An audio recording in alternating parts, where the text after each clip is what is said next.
Alright, let's take a look at the filter panel. Now the filter panel is located here in the center of the content browser up near the top. It's this kind of light grayish area. And this is kind of an advanced search engine. It allows you to type in a name of something that you're looking for and then to narrow that down by selecting an object type or any potential tags. But let's take just a moment and let's go over the different options. So starting at the upper left corner of the panel, you've got kind of a collapse button. This allows you to make all the checkboxes disappear or reappear. If you just want to be able to type in a value and you don't want to mess with all these checkboxes, go ahead and hide them. It'll just mean you can see some more results. Now, moving to the right from here, we can control where we look for any string that's typed into the search line. So we can look inside the name of an object, inside the path, which will contain the package and group that object is located in. We can look through the tags, so any tags that have been applied to this object, and we'll actually talk more about tags later on when we get to the tags panel. We can also search through the different types of objects. Now, next to this, we have match any or match all. Now, you may already be used to options like this for a search engine, but let's just give a quick example. If we take a look just at some of the assets we have right here in front of us, we see Bio Rifle Fire Impact. It's a sound cue, and it's got several things. So let's come up here to our search line, and I'm going to type Bio Rifle, and then let's also type Impact as two separate words. Now, currently, I'm set to match any, so any assets that contain the word Bio Rifle or Impact are going to be listed here. So there's actually several of them. Now, if I set that to match all we get are those assets that have both of those words, being Bio Rifle and Impact. So it's really kind of a way to narrow things down, and you can determine which one is best for any given search that you're doing. Now, if you want to clear out anything you've typed, you've got a little tiny X button here inside the search line, and that'll just make that go away. Or any changes that you've made to the entire filter area can be wiped out by clicking the orange clear button. And once you click that, it'll go back to gray, and that just kind of resets your filter panel back to its defaults. Now, moving down to the next area, we have the status area. This allows us to say, all right, I only want to search through those objects that have had some sort of a tag applied, or objects that are untagged. Now, I have used untagged when I want to go through and just systematically make sure that everything gets a tag. It's a really handy way to do that.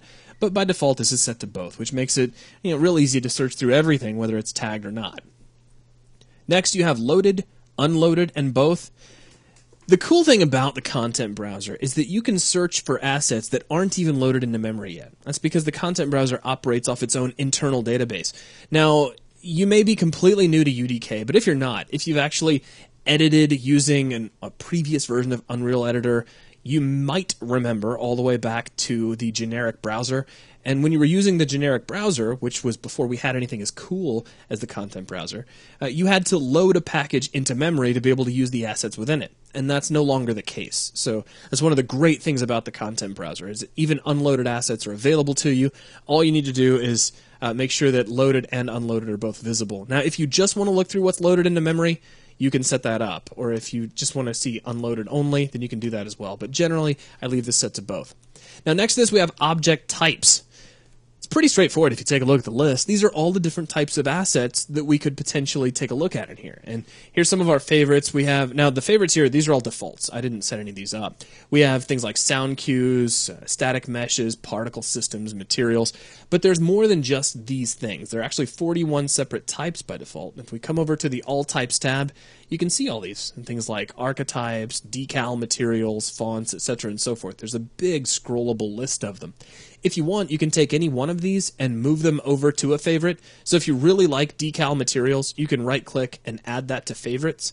And now when you come over to favorites, there's decal materials. So you can, at any point, check that. So by all means, set this up to whatever your favorite objects happen to be. Now, next to this, you'll have any applicable tags for the type of object you have selected. So if I switch all, here's all of the different tags that have been applied to the assets that it found. If I switch to particle systems, that list is going to update to only the tags available on particle systems. And I can narrow down even further. So now I can say just explosion particle systems, and there we go. So these are all of the particle systems that have had the explosion tag applied to them.